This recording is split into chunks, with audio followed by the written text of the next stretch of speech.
All right. Okay. I'm going to close out of here. Got it. Share screen.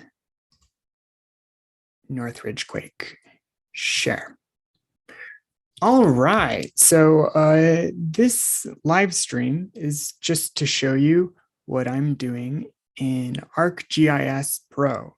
This is homework. I'm following a tutorial, a course online, and I'm just doing this step by step to try and learn GIS.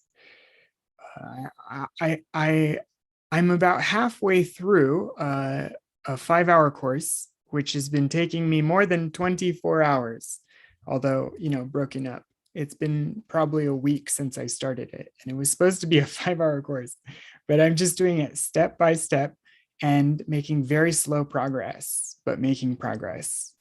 This map is a map of an earthquake and the building damage that it caused, and the elevation and earthquake fault lines in the area. And what else does this show? It shows quite a lot of things. All these triangles, you can see.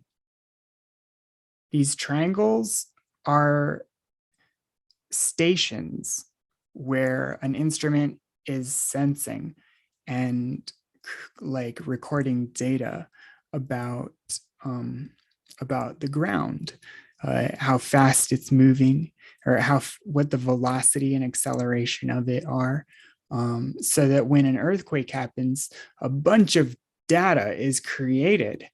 And using this software program, this geographical information system software, you can visualize that data in a map. So this is a map of data that we're creating by creating and changing the settings and importing data in this software. And that's what I'm learning how to do right now. Oh, hold on.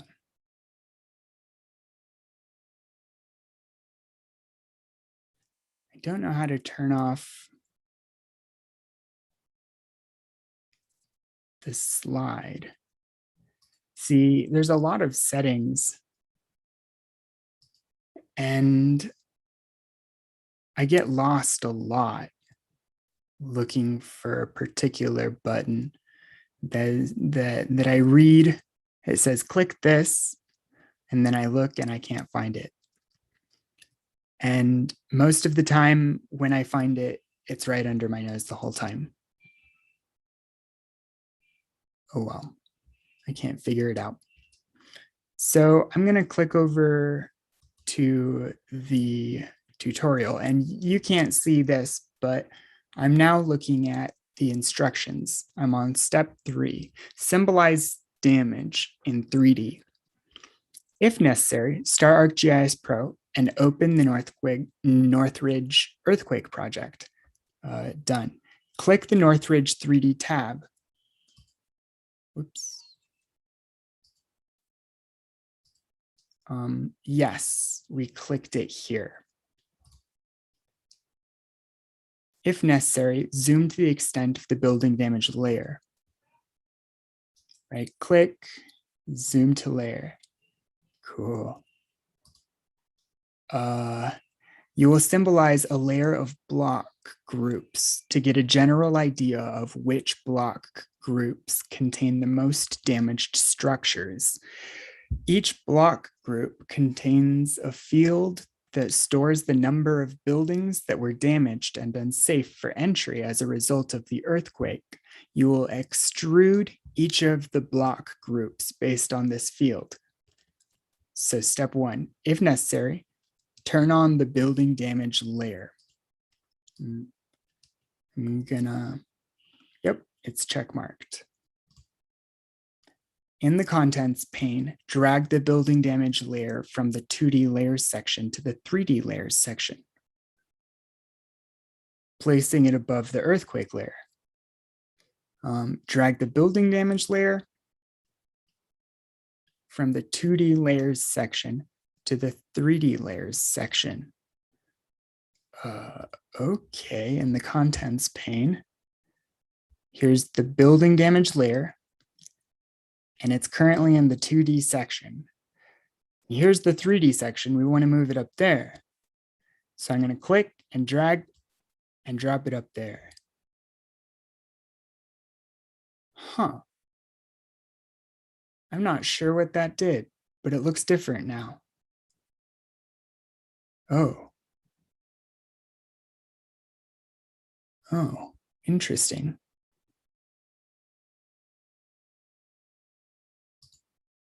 Hmm.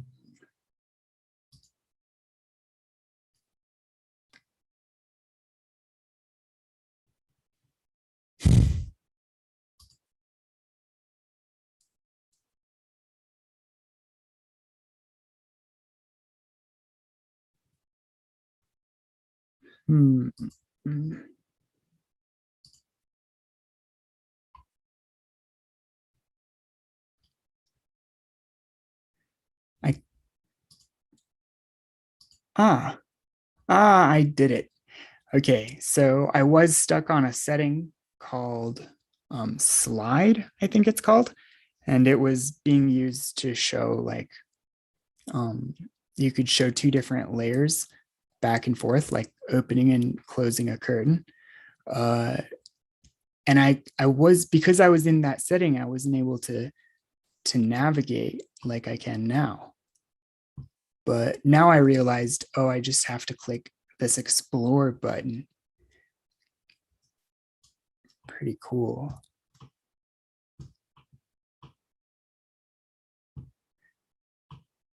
Another cool thing is that if you look underneath, you can see the earthquakes. Isn't that neat? You can zoom up right into them. And each one of these dots is a point of data.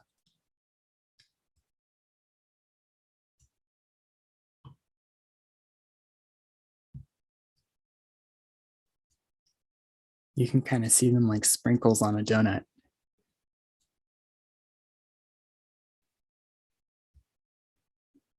You can see how detailed it is. You can see individual roads and the names of the roads. In the city center, you can see individual houses. Like this is, well, it's taking a second to load.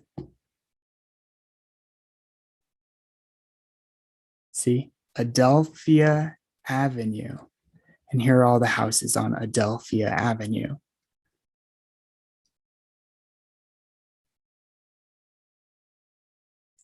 So this brown shows that there was a lot of building damage around here. And then the red shows even more building damage. I guess that makes sense why the mountains aren't red, because there probably aren't a lot of buildings on the mountains.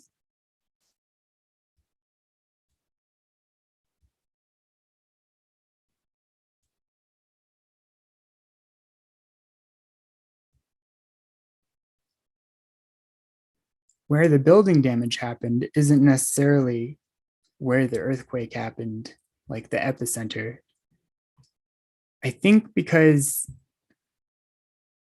this, one of the factors here is where the buildings are. Like there might have been a really big earthquake happening out here as well, but we wouldn't see that as building damage because there aren't any buildings out here.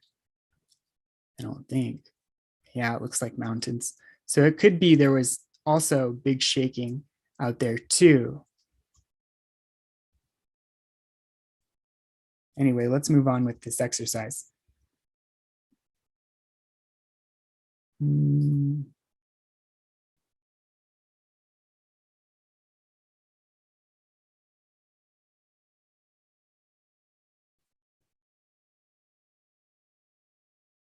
In the contents pane, yeah, we dragged to the 3D layers section. To make the, next is step 4, change symbology of the 3D layer. To make the block groups more easily visible when viewed in 3D, you will change some of the symbology. First, you will ensure that the polygons are resting on top of the elevation surface so that they do not appear to be underground.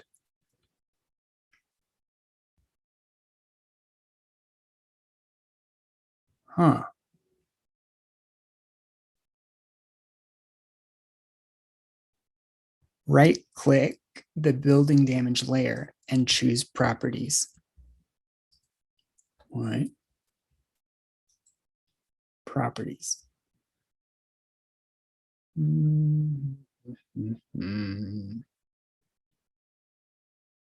Oh, there it is. Click Elevation. Ensure the features are on the ground is selected. Then click OK. Elevation. Features on the ground. Good. Then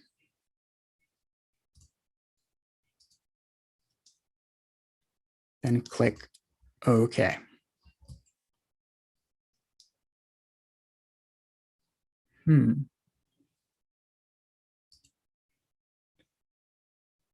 Now you will change the color ramp to something more visible when viewing multiple angles of the data. Verify that the building damage layer is active. Yes, active. On the Appearance Contextual tab, click Symbology.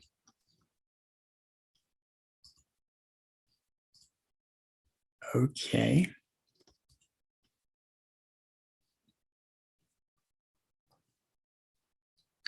In the Symbology pane, ensure that Field is set to Damaged, Normalization is set to None, and Method is set to Natural Breaks. Okay. Field is set to Damaged. Click Symbology. Field is set to Damaged, Normalization is set to None, and Method is Natural Breaks. Good. Next, change the number of classes to 7 and the color scheme to purple-red. Okay, classes to 7 and color scheme purple to red.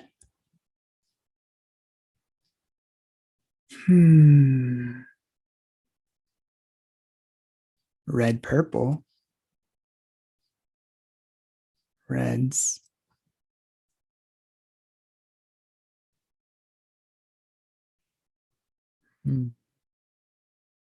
Purple, red, continuous. Blue, purple. Plasma, yellow. Cyan, purple, inferno. I really want it to be exactly the right one.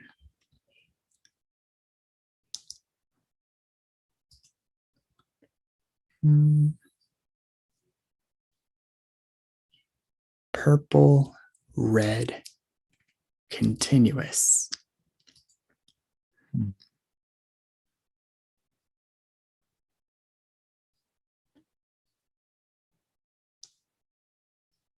Well, this is red, purple, continuous. And this is purple, red, continuous. I'll click that one. Probably none of that mattered, but just to be safe. Next, click More and choose Format All Symbols. Okay, click More.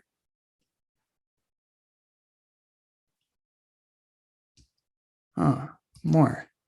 Format all symbols. Next, if necessary, Click Properties.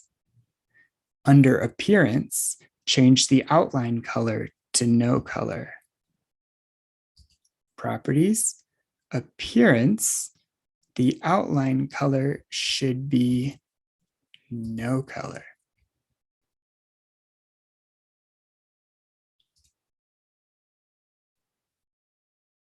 Click Apply.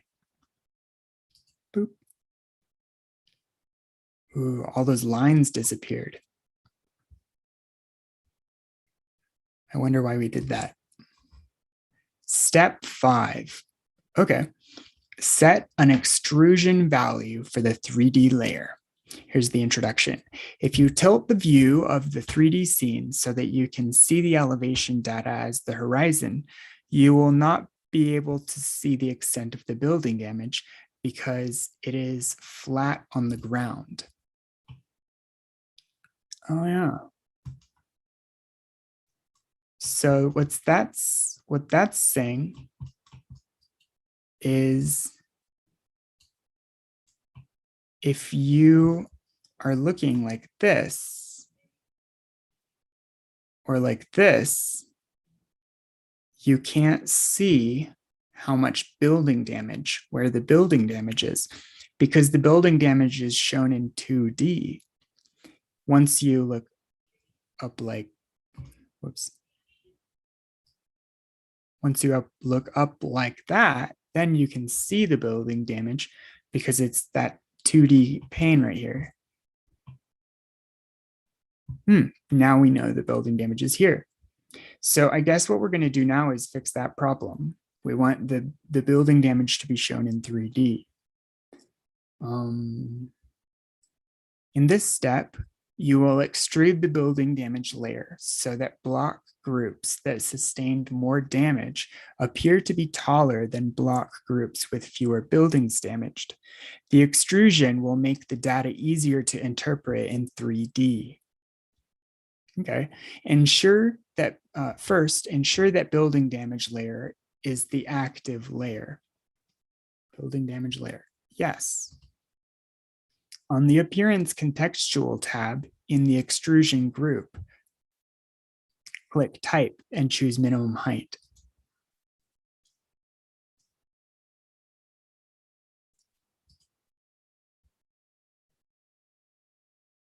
Minimum height. Okay.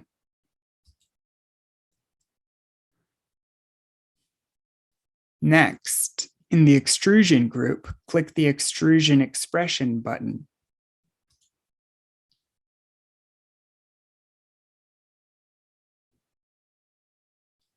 Oh, here we go. I saw a picture of it in the instructions. In the Expression Builder dialog box, for fields, double-click Damaged. Fields, double-click Damaged. Whoa, this looks like some code. Okay. In the expression box, after this $feature.damaged, type *25. Okay. I'm going to copy it and paste it. All right.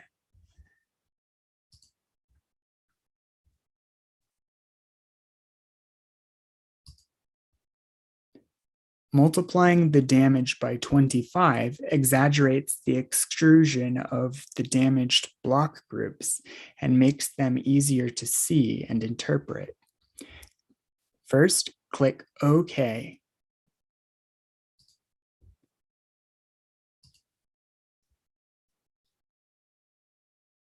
Wonder what that's going to look like. I'm waiting for it to load. Maybe it's not going to load. I'm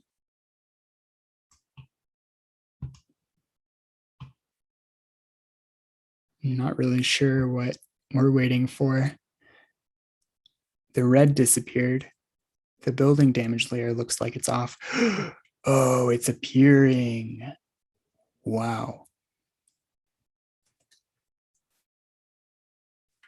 I took my headphones off just now to try and listen to my computer working, and it's blowing off steam. It's working really hard to do this.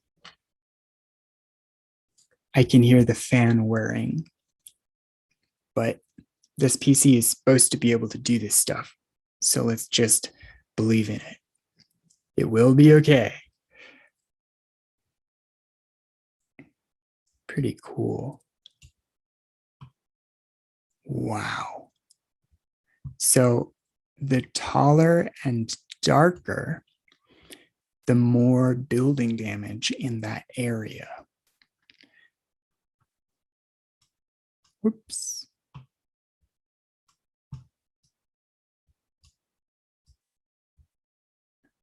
Now let's see.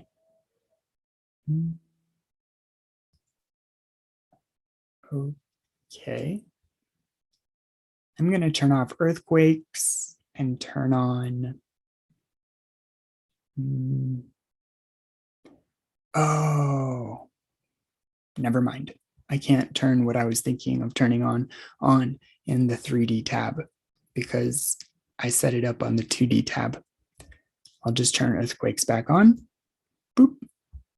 I wanted to compare the building damage to the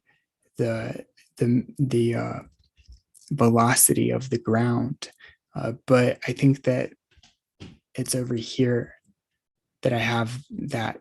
Oh shoot, my battery's running low. Let me grab plug me in.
Oh, okay, I'm back.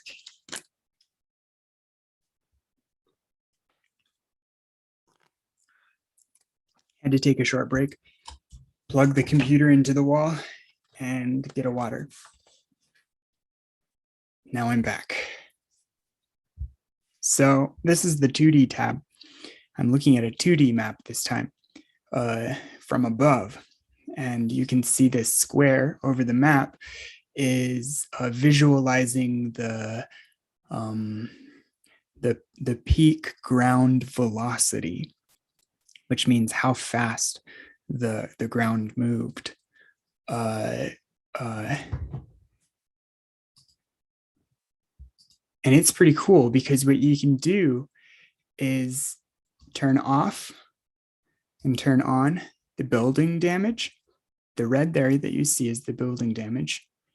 And then the cyan color in the center, the pink color, that is the peak ground velocity. In fact, if I turn on the swipe, what I can do is show you how. Now, come on. That's strange. Oh, there we go. Show you how these two compare. I mean, it seems kind of obvious that the faster the ground moved, the more building damage there will be. And you can see that happening But down here, the instructions were talking about this. It said that in the southeast down here, it looks like the ground moved quite a lot. Let's turn off the building damage. See, look down here. It looks like the ground moved quite a lot right here and right here especially. But the building damage is not that great. Okay, it's a little bad. Okay, then I don't know what the instructions were talking about, but it made sense to me at the time. I'm gonna go back over to 3D. Wow, this computer is awesome. I'm so happy with it. Boop. I'm live streaming to YouTube through a Zoom meeting room, and I have a browser open, and I'm running this 3D software all at the same time right now.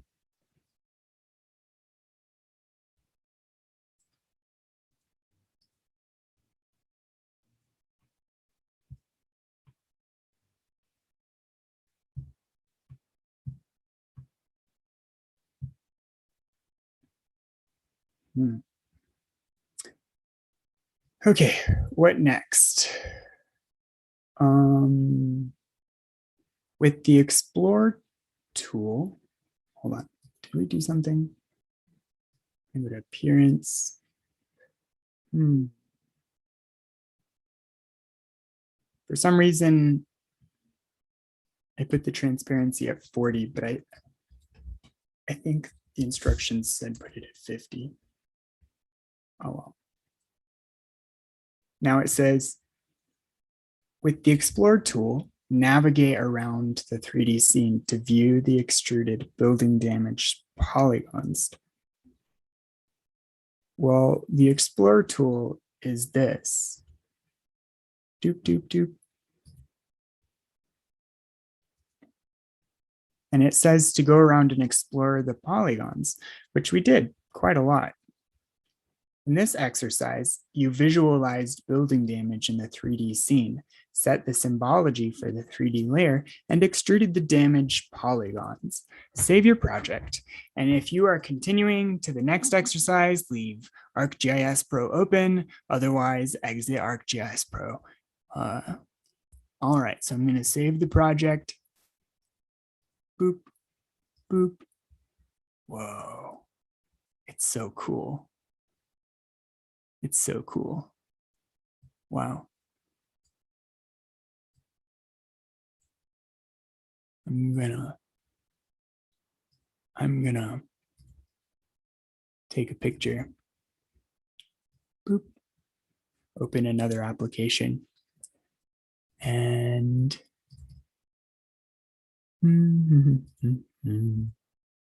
pause the iris.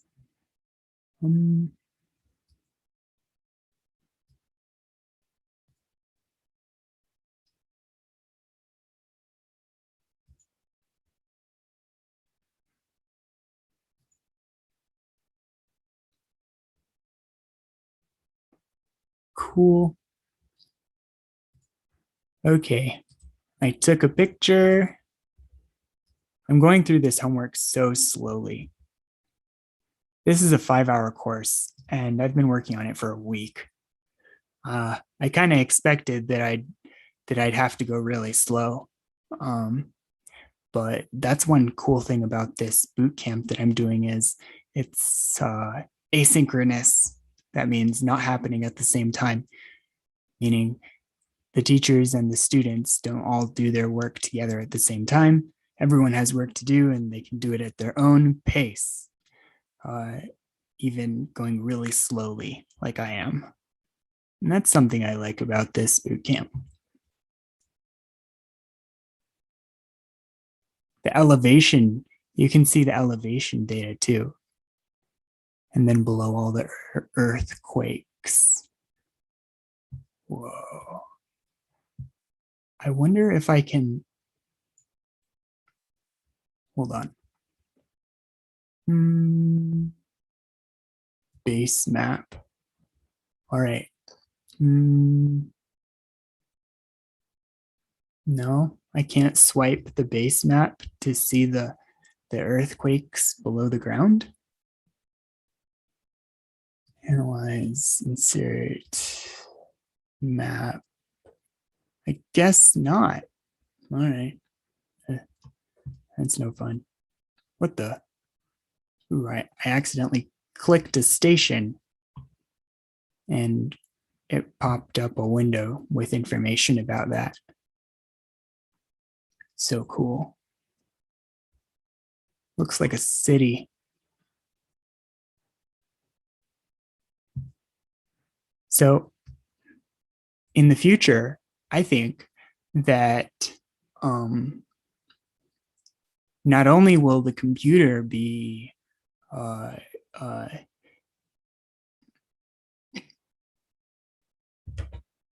displaying like what I enter into it, like what am I trying to say? I think that in the future, computers will be able to, artificial intelligence will be able to create and analyze and this kind of data in this way, and create new data. Like for example, if I was to make a 3D map like this of an orchard that I want to plant, maybe I have like an apple orchard or a mulberry orchard or like a polyculture orchard, which poly means more than one, many, and culture means like growing, like agriculture. So wait, no, culture means like, I think it means like, actually, I'm not really sure. But what that means is there's more than one kind of tree growing. You're growing more than one kind of plant. So you'd have maybe apples and mulberries and like nuts in the same plot of land, for example, kind of like you see in nature, right? So I think that in the future, computers like this will not only like computers like this will be able to know how to I guess like create ecosystems like and agro ecosystems like that uh, uh, on its own, and learn how to do that on its own. So we could give a computer all the data like about every tree and every tree crop and like plant and species that grows in that region, and we can give it data about like climate data and the temperature range throughout the year, like all the weather data, and we could give it data about the soil type and the drainage and the elevation and the topography and everything, and all this data. We could give it books and books and books of like databases of species information and details about even like the people, like the I never mind about that. But anyway, that's just what I've been doing lately. Having a lot of fun with it.